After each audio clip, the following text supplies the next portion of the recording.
അടുത്ത് നമ്മുടെ ഇനാഗ്രേഷൻ ഫംഗ്ഷനിലേക്ക് കിടക്കുകയാണ്. ഇനാഗ്രേറ്റ് ചെയ്തുകൊണ്ട് സംസാരിക്കാനായിട്ട് നമ്മുടെ ഇന്നത്തെ മുഖ്യാതിഥി, അദ്ദേഹം ജില്ലയുടെ ട്രഷററായിരുന്നു, ഇപ്പോൾ അദ്ദേഹം വൈസ് പ്രസിഡന്റാണ്, ശ്രീ MC പോൾ അദ്ദേഹത്തെ ആദരപൂർവ്വം ക്ഷണിച്ചോളും.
ബഹുമാനപ്പെട്ട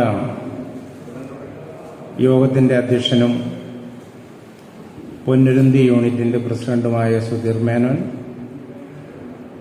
ജില്ലയുടെ വൈസ് പ്രസിഡന്റ് അബ്ദുൾ റസാഖ്,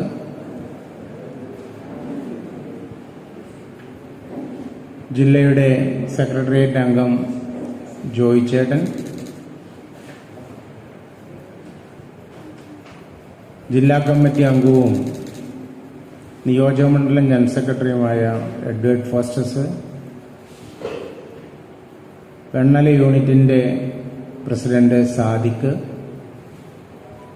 യൂണിറ്റിൻ്റെ ജനറൽ സെക്രട്ടറി അരുൺകുമാർ,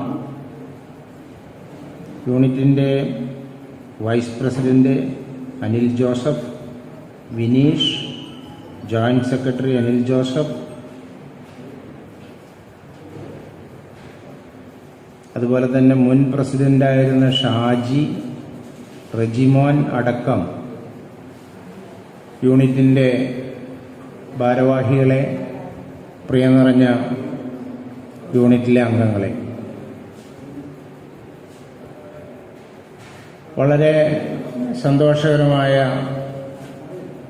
ഒരു പൊതുയോഗമാണ് പൊന്നുരുന്തി യൂണിറ്റിനെ സംബന്ധിച്ചിടത്തോളം ഈ ദിവസം നടക്കുന്നത്. 2 വർഷത്തെ കണക്കുകളും പ്രവർത്തന റിപ്പോർട്ടും അംഗങ്ങളെ വിളിച്ചു വരുത്തി അംഗങ്ങളുടെ മുമ്പിൽ അവതരിപ്പിച്ച് സംശയങ്ങൾക്ക് മറുപടി പറഞ്ഞുകൊണ്ട് ഒരു ക്ലീൻ സ്ലേറ്റിൽ പ്രവർത്തിക്കുന്ന ഒരു യൂണിറ്റായിട്ടാണ് പൊന്നുരുന്തി യൂണിറ്റിനെ കാണുന്നത്. നമ്മുടെ സംഘടനയെ സംബന്ധിച്ചിടത്തോളം കേരള വ്യാപാരി വ്യവസായി ഏകോപന സമിതി എന്ന മഹത്തായ പ്രസ്ഥാനം എല്ലാ വർഷവും പൊതുയോഗം കൂടുന്നു. എല്ലാ 2 വർഷം കൂടുമ്പോഴും പൊതുയോഗം കൂടി പ്രവർത്തന റിപ്പോർട്ടും കണക്കും അവതരിപ്പിച്ച് പാസാക്കി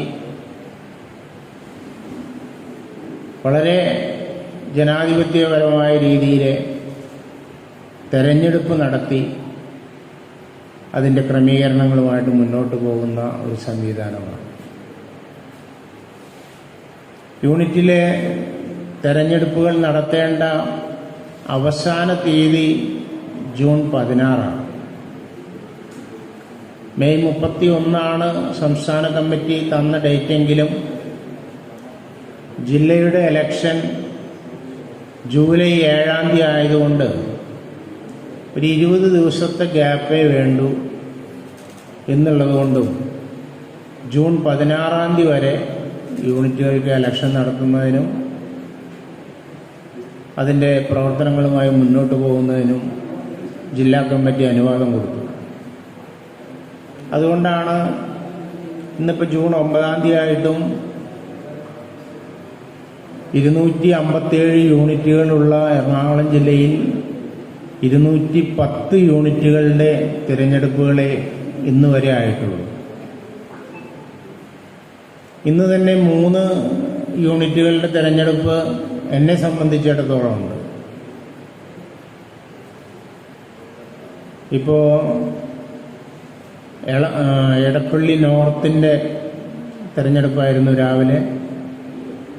അത് കഴിഞ്ഞു പാലാരിവട്ടം യൂണിറ്റിൻ്റെ തെരഞ്ഞെടുപ്പായിരുന്നു, അതും രാവിലെ ഉണ്ടായിരുന്നു. അത് കഴിഞ്ഞിട്ടാണ് ഇങ്ങോട്ട് വന്നത്. ഇവിടെയും പൊന്നുരുന്തി യൂണിറ്റിൻ്റെ തെരഞ്ഞെടുപ്പ് നടക്കുകയാണ്. ഇതുകൂടാതെ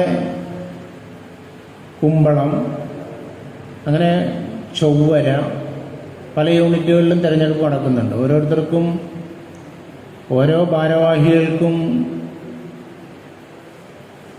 വീതിച്ച് നൽകിയിരിക്കുകയാണ്. ഓരോ ഏരിയ തെരഞ്ഞെടുപ്പ് നടക്കുന്ന നടപടിക്രമങ്ങൾ ഓരോ വൈസ് പ്രസിഡന്റുമാരെ ചുമതലപ്പെടുത്തിയിരിക്കുകയാണ്, സെക്രട്ടറിമാരെയൊക്കെ.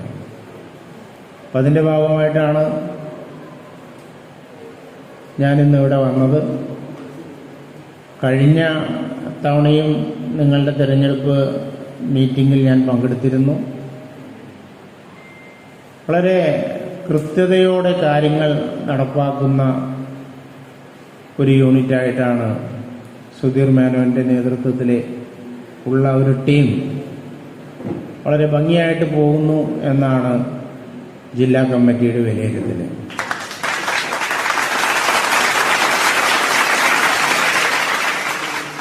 വ്യാപാരികളെ സംബന്ധിച്ചിടത്തോളം പൊതുവെ പറഞ്ഞു കഴിഞ്ഞാൽ ഒരു കൊഴിഞ്ഞുപോക്കിന്റെ കാലഘട്ടമാണിപ്പോൾ. വ്യാപാരികൾ കേരളത്തിലാകമാനം 10 ലക്ഷം വ്യാപാരികളുണ്ടെന്നാണ് നമ്മുടെ കണക്ക്. 10 ലക്ഷം വ്യാപാരികളും അവരുടെ തൊഴിലാളികളും അവരുടെ കുടുംബാംഗങ്ങളും എല്ലാം കൂടി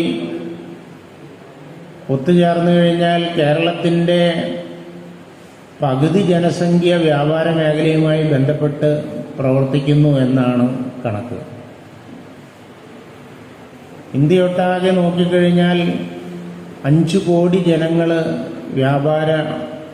വ്യാപാരികളാണ്, വ്യാപാരവുമായി മുന്നോട്ട് പോകുന്ന ആളുകളാണ്. അപ്പോൾ ഈ സമൂഹത്തിൽ നിന്ന് നമ്മളെ ഒഴിച്ചു നിർത്താൻ പറ്റാത്ത അത്രയും ശക്തമായ സാന്നിധ്യം ഉള്ള ഒരു സംഘടനയാണ് കേരള വ്യാപാരി വ്യവസായി ഏകോപന സമിതി. സമൂഹത്തിലെ ഏത് പ്രശ്നങ്ങളിലും എന്താവശ്യങ്ങളിലും നമ്മൾ ഇടപെട്ട് പ്രവർത്തിക്കുകയാണ്. ആർക്കെന്താവശ്യം വന്നാലും ഓടി വരുന്നത് വ്യാപാരികളുടെ അടുത്താണ്. വ്യാപാരികൾക്കൊരാവശ്യം വന്നു കഴിഞ്ഞാൽ ഓടിച്ചെല്ലാൻ വ്യാപാര സംഘടനയല്ലാതെ മറ്റൊരു സംഘടനയും ഉണ്ട് എന്ന് ഞാൻ പ്രതീക്ഷിക്കുന്നില്ല. നമ്മുടെ രാജ്യത്ത് രാഷ്ട്രീയ പാർട്ടികളൊക്കെ ഇഷ്ടം പോലെയുണ്ട്. പക്ഷേ അവരൊക്കെ നമ്മളോട് പറയും അത് ചെയ്തു തരാം, ഇത് ചെയ്തു തരാം. നമ്മുടെ നോട്ടും നമ്മുടെ വോട്ടും വാങ്ങി വിജയിക്കുന്നവരെ നമ്മളുടെ ആൾക്കാരാണ്. അത് കഴിഞ്ഞാൽ പിന്നെ 5 കൊല്ലത്തേക്ക് തിരിഞ്ഞു നോക്കാത്ത ഒരു സംവിധാനമാണ് ജനാധിപത്യ ഇന്ത്യയിൽ നമ്മുടെ നാട്ടിൽ നടന്നുകൊണ്ടിരിക്കുന്നത്. അതുകൊണ്ട് തന്നെയാണ് നമ്മുടെ വളരെ കാര്യക്ഷമമായി പ്രവർത്തിച്ച ടി നസറുദ്ദീൻ സാഹിബിൻ്റെ നേതൃത്വത്തിലെ ഈ സംഘടന അതിശക്തമായിട്ട് വളർന്നത്. ഈ സംഘടന രൂപീകരിച്ചത് എം.ഒ. ജോണും കൂട്ടനുമാണ് ആയിരുന്നുവെങ്കിൽ തൃശ്ശൂർ ആരംഭിച്ച ഈ സംഘടന വളർത്തി വലുതാക്കി ഒരു വടവൃക്ഷമാക്കി മാറ്റിയത് ടി നസറുദ്ദീൻ്റെ നേതൃത്വത്തിലാണ്. ഏകദേശം 30 കൊല്ലം കേരളത്തിലെ വ്യാപാരി വ്യവസായി ഏകോപന സമിതിയെ എന്ന ഈ മഹാപ്രസ്ഥാനത്തിൻ്റെ സംസ്ഥാന പ്രസിഡന്റായിട്ട് അദ്ദേഹം പ്രവർത്തിച്ചു. അദ്ദേഹത്തിൻ്റെ മരണശേഷമാണ് രാജീവ് അപ്സര പ്രസിഡന്റാവുകയും വളരെ ഊർജ്ജസ്വലമായിട്ട് ജനാധിപത്യ പ്രക്രിയയിൽ തിരഞ്ഞെടുക്കപ്പെട്ടു വരുന്ന നേതാവ് ഈ സംഘടനയെ നയിക്കുന്നു. നമ്മളെല്ലാവരും ആ സംഘടനയുടെ ആ നേതാവിൻ്റെ കൂടെ പ്രവർത്തിക്കുന്നു. രാജു അപ്സരയെ കുറിച്ച് നമുക്ക് കൂടുതൽ, അദ്ദേഹം സംസ്ഥാന ജനറൽ സെക്രട്ടറി ആയിരുന്നു. പക്ഷേ ഒത്തിരി കാലത്തെ പ്രവർത്തന പാരമ്പര്യം അദ്ദേഹത്തിന് ഇല്ലെങ്കിൽ കൂടി അദ്ദേഹം വളരെ ശക്തമായ പ്രവർത്തനങ്ങളുമായിട്ടാണ് ഈ സംഘടനയെ നയിക്കുന്നത്. ഏത് പ്രശ്നത്തിലും ഏതാവശ്യത്തിനും അദ്ദേഹം ഓടി നടന്ന്, കേരളം മുഴുവൻ ഓടി നടന്ന് ഈ സംഘടനയിലെ ഏത് പ്രശ്നത്തിനും പരിഹാരം ഉണ്ടാക്കാൻ വേണ്ടി ശ്രമിച്ചുകൊണ്ടിരിക്കുകയാണ്. മുമ്പുള്ളതിനേക്കാൾ കൂടുതൽ ശക്തമായി ആയിട്ടുള്ള പ്രവർത്തനങ്ങളാണ് നടന്നു വരുന്നത്. ഞാൻ പറഞ്ഞു വന്നത് എന്താണെന്ന് ചോദിച്ചാൽ, നമ്മൾ എന്തൊക്കെയാണ്, എത്ര ശക്തരാണ് എന്നൊക്കെ പറഞ്ഞാലും നമ്മുടെ വോട്ടും നോട്ടും നമ്മളിൽ നിന്ന് വാങ്ങി പ്രവർത്തിക്കുന്ന രാഷ്ട്രീയ സംഘടനകളിൽ നിന്ന് വ്യത്യസ്തമായി നമ്മളൊരു ശക്തിയാണ് എന്ന് കാണിക്കത്തക്ക രീതിയിലുള്ള ഒരു പ്രവർത്തന ശൈലിയുമായിട്ട് മുന്നോട്ട് പോകണം എന്നാണ് നമ്മുടെ സംസ്ഥാന പ്രസിഡന്റ് പറയുന്നത്. നമുക്കിത്ര വോട്ടുണ്ട്, 10 ലക്ഷം 10.5 ലക്ഷം വ്യാപാരികളുണ്ട്, 10.5 ലക്ഷം വ്യാപാരികളുടെ കുടുംബാംഗങ്ങളുണ്ട്, തൊഴിലാളികളുണ്ട്. ഇവരെയെല്ലാം ഒരു വോട്ട് ബാങ്കായി മാറ്റി നമ്മുടെ ആവശ്യങ്ങൾ നേടിയെടുക്കുന്നതിന് നമുക്ക് സാധിക്കണം എന്നാണ് സംഘടനയുടെ ഇപ്പോഴത്തെ ഒരു ഏകദേശ രൂപം. എന്തിനാണ് നമ്മളെ സംബന്ധിച്ച് നമ്മൾ വ്യാപാരം ചെയ്യാനിരിക്കുന്നവരാണ്. നമുക്ക് ഈ സംഘടനാ പ്രവർത്തനം, നമ്മുടെ സംഘടനാ അംഗങ്ങളുടെ ആവശ്യങ്ങളെ നിറവേറ്റുക എന്നുള്ളതിലൊഴിച്ച് മറ്റ് പൊതുപ്രവർത്തനങ്ങളിലൊന്നും നമുക്ക് ഇടപെടേണ്ട ആവശ്യമില്ല. പക്ഷേ ഇന്ന് ഈ രാജ്യത്ത് പൊതുപ്രവർത്തനങ്ങളിൽ ഏത് കാര്യങ്ങളിലായാലും സാമൂഹ്യ പ്രവർത്തനങ്ങളിലായാലും എല്ലാ കാര്യങ്ങളിലും ഈ സംഘടന ഇടപെട്ട് പ്രവർത്തിക്കുന്നു എന്ന ഒരു സത്യം നമ്മളെല്ലാവരും മനസ്സിലാക്കണം. നമ്മുടെ ശക്തി നമ്മൾ അറിഞ്ഞിരിക്കണം. എന്നാലേ നമുക്കൊരു പോരാട്ട വീര്യം ഉണ്ടാവും. എന്നാലേ നമ്മൾ പറയുന്ന കാര്യങ്ങൾ നടക്കുകയുള്ളൂ. ഈ കഴിഞ്ഞ ദിവസം നമ്മുടെ ഡിയാൻഡോ ലൈസൻസ് പുതുക്കുന്നതുമായി ബന്ധപ്പെട്ട് കൊച്ചിൻ കോർപ്പറേഷൻ അധികാരികളുമായിട്ട് ഞങ്ങൾ ചർച്ചയ്ക്ക് പോയിരുന്നു. ഞാനും അബ്ദുൾ റസാഖും ജില്ലാ പ്രസിഡന്റും ജില്ലാ ജനറൽ സെക്രട്ടറിയൊക്കെ പോയിരുന്നു. അദ്ദേഹം പറഞ്ഞത്, നമ്മുടെ ബഹുമാന്യായ മേയർ അനിൽകുമാർ പറഞ്ഞത്, നിങ്ങളുടെ എല്ലാ പ്രശ്നങ്ങളും ഞങ്ങൾ ശരിയാക്കി തരാം, ഒരു കുഴപ്പമില്ല, ഒരു ഉദ്യോഗസ്ഥരും നിങ്ങളുടെ കടയിൽ വരില്ല. അപ്പോൾ ആ സമയത്തായിരുന്നു ഇലക്ഷൻ്റെ ഒരു ടൈം. ഒരു ഉദ്യോഗസ്ഥരും വരില്ല. അതുപോലെ തന്നെ നിങ്ങളുടെ ഡിയാൻഡോ ലൈസൻസിൻ്റെ നിങ്ങൾക്ക് പുതുക്കാനുള്ള എല്ലാ സഹായങ്ങളും ചെയ്തു തരാം. ഒരു ഹെൽപ്പ് ഡെസ്ക് കൊച്ചിൻ കോർപ്പറേഷനിൽ ആരംഭിക്കാം. എന്ത് പ്രശ്നമുണ്ടെങ്കിലും ഈ ഹെൽപ്പ് ഡെസ്കിൽ പറഞ്ഞാൽ മതി, അത് പരിഹരിക്കുമെന്നാണ് പറഞ്ഞത്.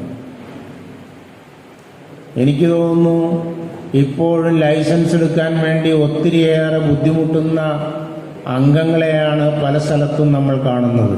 ശരിയാണോ? ആർക്കെങ്കിലും ലൈസൻസ് എടുക്കാൻ ബുദ്ധിമുട്ടുണ്ടോ? ഉണ്ട് എന്നാണ് ഞാൻ പ്രതീക്ഷിക്കുന്നത്. ഒരു ലൈസൻസ് കിട്ടണമെങ്കിൽ അവരാവശ്യപ്പെടുന്ന ഒത്തിരി കാര്യങ്ങളുണ്ട്. എനിക്ക് ശേഷം സംസാരിക്കുന്ന അബ്ദുൾ റസാഖ് അത്തരം കാര്യങ്ങളെക്കുറിച്ചൊക്കെ സംസാരിക്കുക എന്നുള്ളത് കൊണ്ട് ഞാൻ ആ വിഷയത്തെക്കുറിച്ച് അധികം പറയുന്നില്ല. ഒരു കാര്യം മാത്രം പറയാം. വേസ്റ്റ് മാനേജ്മെൻ്റാണ് നമ്മുടെ കോർപ്പറേഷനെ സംബന്ധിച്ചിടത്തോളം അവരെ കൊണ്ട് മാന്യമായിട്ട് നടത്താൻ കഴിയുന്നില്ല. അതും വ്യാപാരിയുടെ തലയ്ക്ക്. ഇപ്പോൾ പറയുന്നത് ശുചിമുറി വരെ വ്യാപാര സ്ഥാപനങ്ങളിൽ ഉണ്ടാവണമെന്നാണ് പറയുന്നത്. നമ്മൾ കണ്ടിട്ടുണ്ട് ശുചിമുറി എവിടെയാണ് കണ്ടിരിക്കുന്നത്? വലിയ ഹോട്ടലുകളിലുണ്ട്. നിർബന്ധമായിട്ടും നമ്മുടെ പമ്പുകളിൽ ശുചിമുറി വേണം. ലൈസൻസ് കിട്ടണമെങ്കിൽ ഒരു ക്രൈറ്റീരിയയാണ് ജെൻസിന് ഒരു ശുചിമുറി, ലേഡീസിന് ഒരു ശുചിമുറി, നല്ല വൃത്തിയുള്ള ശുചിമുറി ഉണ്ടാവണം. വ്യാപാര സ്ഥാപനങ്ങളിലും അതുപോലുള്ള ശുചിമുറി, അതുപോലെ വേസ്റ്റ് ഇടുന്ന ബിന്നുകൾ വെക്കണം എന്നാണ് നമ്മളോട് ഡിയാൻഡോ ലൈസൻസ് എടുക്കുമ്പോൾ നമ്മളോട് ആവശ്യപ്പെടുന്നത്. ഏതായാലും സംസ്ഥാന കമ്മിറ്റി അത് ഹൈക്കോടതിയിൽ കേസിന് പോയി. ഹൈക്കോടതി പറഞ്ഞു ഈ വേസ്റ്റ് മാനേജ്മെൻറ്റിൻ്റെ പണി വ്യാപാരികളുടെ പണിയൊന്നുമല്ല, അത് മുനിസിപ്പൽ കോർപ്പറേഷൻ അധികാരികളുടെ ഉത്തരവാദിത്തമാണ് എന്ന് നമുക്ക് വിധി ലഭിച്ചിരിക്കുകയാണ്. അതുകൊണ്ടാണ് നമുക്ക് ലൈസൻസ് പുതുക്കാൻ കഴിയുന്നത്. ഇങ്ങനെ ഓരോ തരത്തിലുള്ള ബുദ്ധിമുട്ടുകൾ വ്യാപാരികളെ സംബന്ധിച്ചിടത്തോളം ഒത്തിരി ബുദ്ധിമുട്ടുകളുമായി മുന്നോട്ട് പോകും. ഒരു ലൈസൻസ്, എത്ര ലൈസൻസാണ്? ഒന്നെടുത്താൽ വേറെ, അത് കഴിഞ്ഞാൽ അടുത്തത്. ഇങ്ങനെ വല്ലാത്ത ഒരു ബുദ്ധിമുട്ടിലാണ് ചെറുകിട വ്യാപാരികൾ മുന്നോട്ട് പോയിക്കൊണ്ടിരിക്കുന്നത്. ഒരു വ്യാപാരം തുടങ്ങണമെങ്കിൽ വ്യാപാരം തുടങ്ങാൻ കുറച്ച് പൈസ ഉണ്ടെങ്കിൽ സാധിക്കും, പക്ഷെ അത് നിലനിർത്തണമെങ്കിൽ വലിയ ബുദ്ധിമുട്ടാണ്.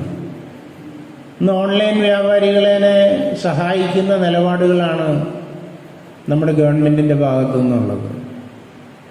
ഓൺലൈൻ വ്യാപാരം നിയന്ത്രിക്കണമെന്ന് നമ്മുടെ സംഘടന പറഞ്ഞിട്ട് പരിഗണിക്കാം എന്ന് പറയുന്നതല്ലാതെ ഓൺലൈൻ വ്യാപാരം തഴച്ചു വളരുക. നമുക്ക് കിട്ടിക്കൊണ്ടിരിക്കുന്ന കച്ചവടങ്ങളിൽ 40% കച്ചവടം പലതരത്തിലായിട്ട് നമുക്ക് നഷ്ടപ്പെട്ടിരിക്കുകയാണ്. ഓൺലൈനായിട്ട് പോയി, വലിയ വലിയ മാളുകളിലേക്ക് പോയി, അങ്ങനെ വലിയ കച്ചവടക്കാരിലേക്ക് പോയിക്കൊണ്ടിരിക്കുകയാണ് നമ്മുടെ ബിസിനസ്. ചെറുകിട വ്യാപാരികളെ സംബന്ധിച്ചിടത്തോളം ഇന്ന് കാലത്ത് കട തുറന്നു കഴിഞ്ഞാൽ രാത്രി ഒരുപാട് വൈകിയാണ് നമ്മൾ സ്ഥാപനം അടയ്ക്കുന്നത്. സത്യത്തിൽ ചെറുകിട വ്യാപാരികൾക്ക് സ്വന്തം കുടുംബത്തെ കാണാനോ സ്വന്തം മക്കളെ കാണാനോ കാലത്ത് എഴുന്നേറ്റ് കട തുറക്കാൻ പോകുമ്പോൾ പലചരക്ക് കടക്കാരൊക്കെയാണെങ്കിൽ അതിരാവിലെ പോയിട്ട് കട തുറക്കും. വളരെ വൈകിട്ടാണ് കട അടച്ചു വരുന്നത്. മക്കളെ കാണാത്ത വ്യാപാരികളുണ്ട് ഇഷ്ടം പോലെ. കാരണം രാവിലെ എഴുന്നേൽക്കുമ്പോൾ കടയിലേക്ക് പോകുമ്പോൾ മക്കൾ എഴുന്നേറ്റുണ്ടാവില്ല. രാത്രി കടയും പൂട്ടി വരുമ്പോൾ മക്കൾ ഉറങ്ങിയിട്ടുണ്ടാവും. അങ്ങനെ മക്കളെ കാണാത്ത ഒത്തിരി വ്യാപാരികൾ നമ്മുടെ കൂട്ടത്തിലുണ്ട്. നമ്മുടെ നസറുദ്ദീൻ സാഹിബ് പറയുമായിരുന്നു, ഈ ഒരു കാരണം കൊണ്ട് തന്നെ 8 മണിക്കൂർ ജോലി, 8 മണിക്കൂർ 8 മണിക്കൂർ വിശ്രമം, 8 മണിക്കൂർ വിനോദം, അങ്ങനെയായിരിക്കണം വ്യാപാരികളുടെ പ്രവർത്തന ശൈലി എന്ന് അദ്ദേഹം പറഞ്ഞു. നമുക്കറിയാമല്ലോ, നമുക്ക് വരുമാനം പോരാത്തതിന് ഹിന്ദുസ്ഥാൻ ലിവറിൻ്റെ സമരം നടത്തിയതൊക്കെ നമുക്ക് ഓർമ്മയുണ്ടാവും. വർഷങ്ങളായി, എനിക്ക് തോന്നുന്നൊരു 10-15 കൊല്ലത്തിൽ മുമ്പാണ് ഹിന്ദുസ്ഥാൻ ലിവറിൻ്റെ വലിയ ശക്തമായ സമരം നമ്മൾ നടത്തിയത്. അപ്പോൾ അന്ന് കിട്ടിയിരിക്കുന്ന, ഞാൻ സംസ്ഥാന പ്രസിഡന്റിനോട് അന്ന് ഞാൻ ചോദിച്ചു, ഈ മൾട്ടി നാഷണൽ കമ്പനിയുമായിട്ടൊക്കെ നമുക്ക് മത്സരിച്ചു കഴിഞ്ഞാൽ പിടിച്ചു നിൽക്കാൻ പറ്റുമോ പ്രസിഡന്റ് എന്ന് ചോദിച്ചു. അദ്ദേഹം പറഞ്ഞ മറുപടി, അടിക്കുമ്പോൾ തലയ്ക്ക് തന്നെ അടിക്കണം എന്നാണ് അദ്ദേഹം പറയുന്നത്. അവനെ നമ്മൾ വരുതിയിൽ വരുത്തിയാൽ ബാക്കിയുള്ള എല്ലാ കമ്പനിയും നമ്മുടെ വരുതിയിൽ വരും. 100% നമുക്ക് ഹിന്ദുസ്ഥാൻ ലിവർ സമരം വിജയിപ്പിക്കാൻ കഴിഞ്ഞില്ലെങ്കിൽ പോലും ഒരു പരിധിവരെ ആ സമരം